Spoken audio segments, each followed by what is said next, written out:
Banyak orang yang mengetahui tentang kalimat preman bermakna orang yang suka bikin onar, orang yang suka bikin rusuh, suatu profesi yang kayaknya itu nggak akan diterima di masyarakat. Preman. Ada juga yang bilang preman itu tadinya adalah dari kata freeman atau lelaki yang punya kebebasan. Jadi yang mana nih? Preman yang membuat rusuh atau sebenarnya freeman yang ingin kebebasan? Nah, salah satu film Indonesia ada yang mengangkat tema tentang preman. Dan hari ini ada empat orang ya, di samping kiri dan kanan saya yang terjun langsung dalam film yang berjudul Preman yang dikemas dalam hal yang sangat estetik. Semuanya masuk dalam 8 kategori FFI. Gimana guys estetiknya? Luar biasa sekali. Di samping kiri dan kanan saya ada yang malu-malu udah tegang dari tadi kayaknya ingin ditanya-tanya. Bahas. Coba di kiri saya ini ada Randolph Zaini, halo. Halo. Randolph. Biasanya langsung nengoknya ke saya terus ya, mungkin bisa nengok ke sebelah sana biar gak malu-malu. Ya gitu loh. Ini yang memakai orange seperti pada filmnya. Waduh, saya spoiler dikit nih. Siapakah diri Anda? Saya Kiki Narendra Yang berperan sebagai guru. Wih, yang berorasi sangat lantang ya. Waduh, luar Luar biasa. Dan di sebelah kanan saya ini sang pemeran utama. Gila. Luar Kiva. Freeman. Merah nggak muka saya? Apa kabar Kiva? Baik, I'm good. Ya. Good Ya. ya. Setelah mengalami adegan tertampar berapa kali tetap oke ya? Tetap oke. Oke, dan sang wanita yang menggebu-gebu sekali, yang katanya menuangkan semua kemarahannya dalam adegan tersebut gitu ya. Putri, hai apa kabar? Hai, baik, alhamdulillah baik. Alhamdulillah baik. Ini luar biasa ya, saya bersama keempat orang yang hadir di sini yang langsung terjun dalam film Preman. Nah, kita akan membahas tuntas ini. Saya banyak banget sebenarnya pertanyaan-pertanyaan yang tentunya saya akan tanyain ya. Karena ternyata setelah saya bincang-bincang sedikit tadi, bincang-bincang sedikit tadi, apa yang digambarkan dalam film tersebut tidak sama dengan apa yang saya pikirkan sebagai orang normal yang nonton film. Saya pengen tahu ini gimana sih awal mulanya berkumpul semua di sini dan awal mulanya Randolph sendiri memilih ketiga orang ini yang berperan besar dalam film Preman tersebut. Awal mulanya dari Kiva, karena aku sama dia pernah bikin film pendek judulnya Polisi Maling, film nggak ada budget, dan waktu itu aku nggak kenal siapa-siapa di industri perfilman Indonesia, dan Kiva adalah salah satu yang mau join ke produksi no budget ini tanpa dibayar juga. Wow. Ya, padahal dia sudah ada karirnya, sudah berjalan juga, tapi dia masih mau mengayomi filmmaker baru. Jadi dari situlah kita mulai kerja bareng dan ternyata kerjanya cocok, super cocok. Wih, luar biasa. Ini mungkin boleh tepuk tangan ya. Ini Waduh. saya ingin tanya ini, Kiva kenapa pada saat mengenal Randolph dan Randolph meminta Kiva untuk main ke film Preman sendiri gitu ya, itu langsung mau atau mikir dulu, baca naskah dulu atau ngerasa cocok dengan perannya? Ya tentunya baca naskah dulu sih. Tapi begitu baca naskahnya memang menarik banget karena jujur saat itu lagi tidak banyak menerima tawaran-tawaran yang ceritanya di luar dari apa yang sebenarnya ditawarkan saat itu gitu. Jadi pas lagi dikasih skripnya, wah ini this is something else. Gitu kan. Terus pas dipanggil untuk casting, lihat lah bapak ini dengan kemeja putihnya itu. Okay. Andalannya itu. Oh, ciri khas ya tadi ya makanya. Ciri khas gitu. Dia selalu pakai kemeja putih itu. Terus dengan pas lagi ngobrol sama Randolph, begitu tahu ngobrol sama dia karena langsung oke gitu, ngerasa oke karena dia langsung tahu apa yang dia mau gitu. Seneng banget sama kerjasama sama director yang tahu apa yang dia mau dan jelas visualnya apa, visi misi dari film itu apa gitu. Wah. Dan dari situ langsung berharap ya udah oke, semoga gue yang keterima gitu. Oh, ini berarti bukan pilihan pertama sebenarnya? Kita sedikit sih ada 2 kandidat. Ada 2. Waktu itu aku kesusahan nyari aktor sama sekali. Aku sempat pergi ke IKJ, pasang flyer juga. Wow. Nggak dapet. Oh, baru tahu saya. Iya. Oke. Kamu pakai flyer? Iya, pasang flyer terus diteriakin sama fakultasnya di sana. "Woi, murid bukan di sini." Gitu. Ya, Terus? ya kabur habis itu. Maaf. Seriously? Gitu. Iya. Serius, gue baru tahu tuh ya. Iya. Oh, ini baru tahu ya? Baru ceritain Baru ya? tahu. Oke. Oke. Terus Jadi ngerasa... sebetulnya waktu itu pertama kali casting sama Kiva, aku juga nggak ngerasa kalau aku yang lebih bikin keputusan wah Kiva cocok atau enggak. Tapi itu 2 arah juga karena di posisi Kiva perlu melihat aku dan kira-kira aku pantas atau tidak kolaborasi sama dia sebagai sutradara. Gitu. Ternyata untungnya cocok ya? Iya. Cocok. Untungnya cocok. Nah, kalau Kiki sendiri, ini langsung juga milih Kiki atau ada kandidat lain dan kenapa cocok gitu sama Kiki dan Putri gitu? Kalau Kiki dan Putri, aku kenal dari casting director kita, Paul Agusta dan Abi Rahman. Dan mereka yang mengconnect dan waktu itu kita memang ada banyak orang yang audisi untuk peran Pak Guru dan Mayang. Tapi dari semua itu yang benar-benar kerasa tepat sekali adalah kedua ini. Dan casting proses kita itu sebetulnya lebih ke arah ngobrol-ngobrol dan kayak semacam merasakan satu sama lain dulu. Kira-kira mau sharing atau tidak. Karena aku melihat ini film yang sangat risky, budgetnya juga tidak besar juga. Tapi aku punya keinginan harus menceritakan ini dan aku butuh kolaborator yang mau totalitas juga. Intinya ya mau nggak gandengan tangan sama aku terus kita lompat ke jurang bareng. Jurang Oh, bareng. oke. Oh, itu pertama kali nggak dijanjiin itu ya? Literally sebenarnya, literally. Karena baru ngomongin sebenarnya. Nggak sampai jurang, tapi tetap pegangan tangan. Oke. Oh, ini luar biasa. Ini berarti prosesnya sebenarnya semuanya hampir sama ya. Melalui proses casting dulu, emang ditemuin dulu chemistry-nya oleh Randolph. Nah, ini kita sekarang saya akan nanya nih ke para pemerannya ya. Kenapa mau menerima tawaran Randolph sendiri? Kalau Putri? It's a good story ya. Pertama mungkin karena waktu itu casting director kita Paul Augusta. Terus Paul ngajakin ngobrol dan dari dulu memang aku juga suka sama Paul gitu. Kita tahu bahwa Paul punya standar tersendiri dalam menilai karya gitu. Dan ketika ditawarin, wah apa nih Paul bawa cerita apa nih? Terus kerjasama dengan director baru. Aku selalu senang dengan first timer. Kenapa? Karena katanya yang pertama baby-nya gitu. Oh. Jadi aku sih yakin akan disayang gitu. Karyanya disayang, terus ya supaya karyanya bisa jadi bener kan semuanya akan disayang gitu. So I think ini akan dikerjakan sepenuh hati. Nomor 1 itu. Terus yang kedua ya tadi sama Paulnya kita udah trust kan. Dan begitu ditawarin, kok karakternya nggak spesial-spesial banget menurutku. Karakternya tuh dalam arti kita pernah mendengar tentang karakter ini sebelumnya. Tapi posisi karakter ini dalam film dan kenyataan bahwa karakter ini hanya ada 1 scene di dalam film, ini justru jadi daya tarik yang luar biasa buat aku. Dan kenyataan bagaimana pada saat kita casting, Randolph juga ada di ruangan itu dan mengkomunikasikan kenapa karakter ini ada di dalam filmnya. Yang membuatku merasa bahwa antara I'm gonna make it or fail it.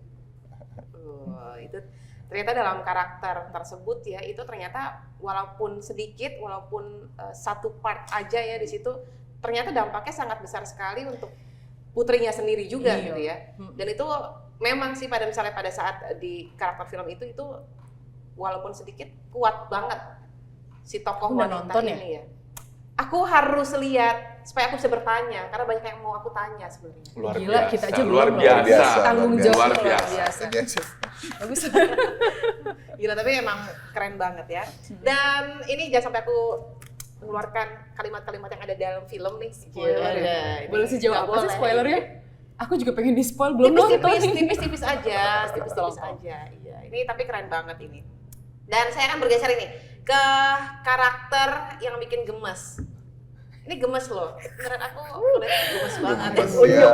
Aduh. Iya, ini tokoh sebagai tokoh, kalau di situ guru ya. Sebenarnya lucu banget sih. Di situ tokoh guru yang sepertinya terlihat tidak baik gitu. Dan mau menerima tokoh itu dengan berbagai macam karakteristiknya, dengan sifat-sifatnya yang kayaknya tidak mencerminkan profesinya gitu. Ini susah atau enggak untuk seorang Kiki? Ya gampang. Wah, Oh enggak.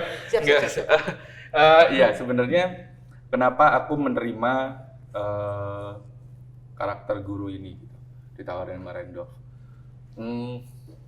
Ini kan awal mula aku mikir, waduh ini jahat nih, antagonis nih, sadis sangat. Oke, aku terima gitu. Terus setelah ngobrol banyak sama bapak ini, ternyata banyak lapisan-lapisan dari karakter guru itu yang sangat asik untuk dicari dan ditelusuri gitu. Hampir setiap kali ngobrol sama Randolph pas persiapan tuh ada layer baru yang gila ya, ini layer nggak selesai nih ya. Layer nggak selesai. Dan kalau dibilang jadi aku jadi bias gitu antara ini tokoh antagonis, protagonis atau apa, aku tidak melihat situ, apalagi setelah aku merasakan jadi guru gitu. Gue nggak salah. Gue melakukan semua ini untuk kepentingan yang lebih besar. Kalian aja yang nggak tahu, yang ada dalam pikiran guru tuh kalian aja nggak tahu. Udah kalian nurut, kalian ikutin gue, kalian seneng kok, happy, tenang aja. Kita akan memperhatikan kalian, kita akan memperhatikan kesejahteraan warga Cipaloh. Tapi kan itu pemikiran guru. Sedangkan untuk orang lain ini sebuah monster yang harus ditaklukkan gitu. Jadi ya kenapa aku ngambil ini dan guru itu namanya guru ya sesuai dengan namanya, besar gitu. Ngebayangin karakter ini nggak ada nama gue nih, hah? Masa cuma guru doang? Ini ada Sandi, ini ada Mayang, masa gue guru doang nih? Gitu. Oh sempat nanya tapi? Sempet tanya. Oke. Terus. Tapi bapak yang ini kan dengan kecerdasan di atas rata-rata gitu ya, sorry ya.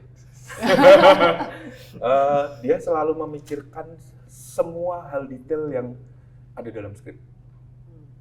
Kenapa nama aku dikasih nama guru? Kenapa aku pakai kumis? Kenapa bajuku warnanya itu?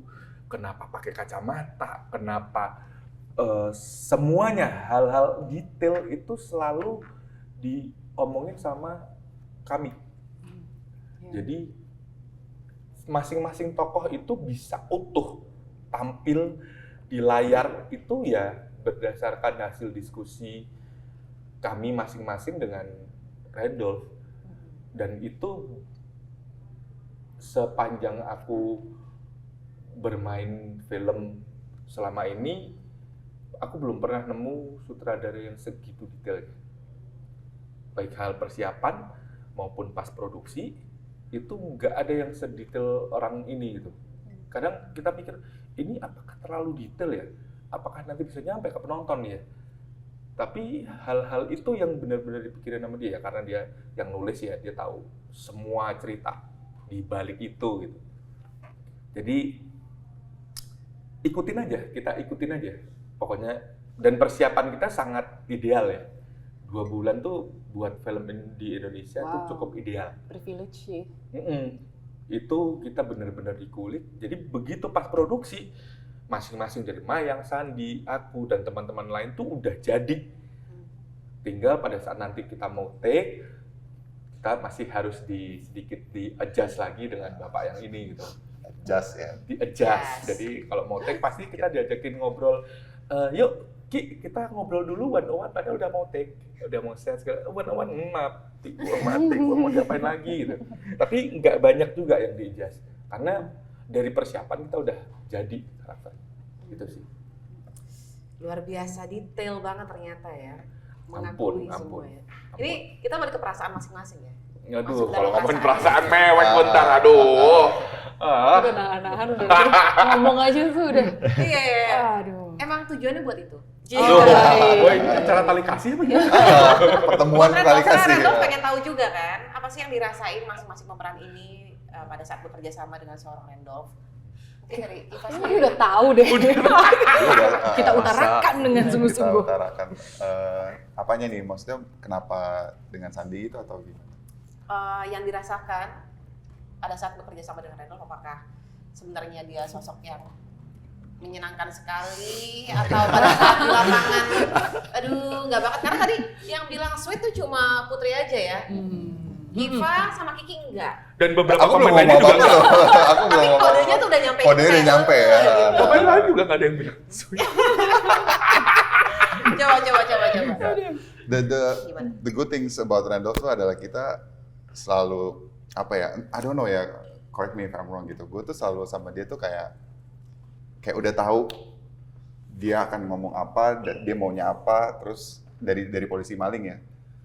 Itu tuh kayak udah apa ya? Karena somehow karena gue juga orangnya ya sedikit agak suka keteraturan gitu kalau untuk dalam berbagai hal gitu persiapan, dan dia lebih gila lagi daripada kita combine gitu ya. Karena dia sangat detail orangnya gitu. Jadi melihat cara kerja Randolph yang udah tahu detail seperti ini, warnanya ini buat apa, tanda simbol senjata ini buat apa, semuanya gitu. Itu jadi ngebuat gua pun jadi merasa nyaman. Kayak oke, gue punya grip, gue punya pegangan nih gitu. Si dari Randolph ada, terus tinggal gua kembangin karakter buildingnya seperti apa gitu. Walaupun dia sebenarnya juga udah nulis gitu. 4 jam sesinya sendiri. Jadi hampir setiap hari. Jadi ya supaya kalian tahu semuanya. Gitu ya. Tapi kalau Putri sendiri nih pada saat bekerja dengan Randolph, apa yang Putri rasakan? Joyful ya kerja sama Randolph tuh. Ya tadi siapapun yang ada di sini kita dapat one on one sama sutradara. Yang tadinya obrolannya, oh ya diskusi aja, apa berapa jam gitu. Lama ngobrolnya gitu. Dan iya apa ya, yang menarik adalah setiap kali bareng Randolph tuh dia adalah director yang kan director macam-macam ya tipenya gitu. Ada yang memang kelihatannya fokus di tampilan estetiknya, ada yang fokus di level dramatik dan sambungannya. Memang sutradara harus mikirin itu sih, tangga dramatik untuk menjaga keseluruhan film gitu segala macam. Tapi ada juga director yang fokus banget sama karakternya, yang drawn into the character gitu, yang masuk ke dalam tokohnya banget dan ikut ngerasain sama tokohnya gitu. Makanya nggak heran kalau Randolph nangis berkali-kali di monitor gitu kan. Mengandung bawang. Mengandung bawah monitornya. Ya bocor deh gitu. Itu orang PU-nya motong. Terus di situ tuh setiap bagian Randolph tuh menjelaskan relasi aku dan hubungan Mayang dengan bereaksi terhadap setiap tokoh yang ada di situ gitu. Sehingga yang tadinya satu scene mecahnya juga aku harus kepikiran, wah gimana nih, cuma satu scene tapi mesti masuk akal, bukan hanya masuk di akal, hanya harus masuk di hati ke penonton, nangkep apa yang terjadi dengan relasi Mayang dengan semua orang yang ada di sini gitu. Yang menarik bukan cuman karakterku, ada karakter TB Ali juga keren banget. Karakternya memang dia ada mental problem juga, ada disabilities. Nah, susah juga tuh dia mainnya. Jadi setiap bagian itu Randolph mencoba untuk menyampaikan dengan bukan hanya ngasih tahu, tapi juga ikut secara emosional berekspresi terhadap itu gitu. Dan ketika aku inget banget nih ada satu adegannya. Selalu Biasa banyak ada soalnya satu ya. lagi. Biasa banyak. Enggak, kalau film kan biasa banyak Iya, filmnya. iya. Gitu film kan bukan akunya. Oh, Film gitu, kan adegannya Putri Ayu, iya, banyak, ya. bukan akunya. Ada satu bagian yang signing sama Sandi. Aku inget banget, aku belajar signing nih belajar banget nih ceritanya nih kan. Belajar, wah sampai rapi, sampai apa begitu. Ya oke. Begitu udah syuting, Randolph kayak, Put, itu bagus banget. Kebagusan, bukan itu yang kita cari. Mati, gue diapain lagi nih gitu kan. Jadi Rese ya? Rese ya direkturnya ya? Kita kan udah persiapan untuk Ah, itu. gila totalitas banget gitu tuh. ah, Jadi dan dia membuat komunikasi itu masuk akal buatku. Kadang-kadang kan kita kalau yaitu kita ngerasa tadi udah kasih tapi terus enggak. Jadi lo maunya apa gitu kan bisa kayak gitu. Tapi Randolph tuh bisa ngomong enggak. Itu kebagusan Put. Yang gue mau adalah justru do something raw.